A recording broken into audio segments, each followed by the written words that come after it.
ചെടികളോടും പൂക്കളോടും ഇഷ്ടമുള്ളവർക്ക് മാത്രമേ ഞാൻ ഈ പറയുന്നത് മനസ്സിലാവത്തുള്ളൂ കേട്ടോ. എവിടെ ചെടികളും പൂക്കളും കണ്ടാലും നമ്മുടെ കണ്ണും മനസ്സും അറിയാണ്ട് അങ്ങോട്ട് സഞ്ചരിക്കുമല്ലേ.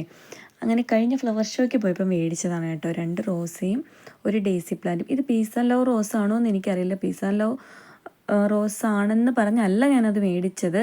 പക്ഷേ ആ റോസ് എൻ്റെ കളക്ഷനിൽ വേണമെന്ന് എനിക്ക് ആഗ്രഹം ഉണ്ടായിട്ട് ഞാൻ മേടിച്ച ആ വലിയ പ്ലാന്റാണ് റെഡ് പിനാക്യോ റോസിൻ്റെ അടുത്തിരിക്കുന്നത്. പക്ഷേ അതാണോ ഇതാണോ പീസ് ആൻഡ് ലവ് റോസ് എന്ന് എനിക്ക് ഇപ്പോൾ ആകെ ഒരു കൺഫ്യൂഷനുണ്ട്. അപ്പോൾ എന്തായാലും ചിലരൊക്കെ നമ്മളോട് പറയും, എന്തിനാണ് എവിടെ പോയാലും ഇങ്ങനെ പ്ലാന്റ്സ് മേടിച്ച് കൂട്ടുന്നതെന്ന് ചോദിക്കുന്നവരുണ്ട്. വെറുതെ കാശ് കളയുന്നത് എന്തിനാണെന്ന് ചോദിക്കും. അല്ലെങ്കിൽ ഇത് എന്തെങ്കിലും കാശുള്ള പരിപാടിയാണെങ്കിലും വേണ്ടിയില്ല, കയ്യിരിക്കുന്ന കാശ് കളയാൻ വേണ്ടിയിട്ടല്ലെന്നൊക്കെ പറയുന്നവരുണ്ട്.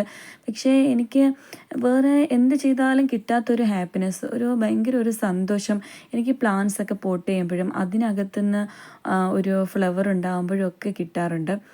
അത് നമുക്ക് ആ ചെടികളോട് ഇഷ്ടമുള്ളവർക്ക് പറഞ്ഞാലേ മനസ്സിലാവുള്ളൂ. അല്ലെങ്കിൽ ഇഷ്ടമില്ലാത്തവരാണെങ്കിൽ നിങ്ങൾ ഒരു പ്ലാന്റ് നട്ട് അതിലൊരു ഫ്ലവർ വരുന്നത് വരെ അതിനുവേണ്ടി കെയർ കൊടുത്തൊന്ന് കാത്തിരിക്കുമ്പോൾ മനസ്സിലാവും. അപ്പോൾ എല്ലാവരും ഒരു ചെടിയൊക്കെ ഒന്ന് നട്ട് നോക്കുക കേട്ടോ.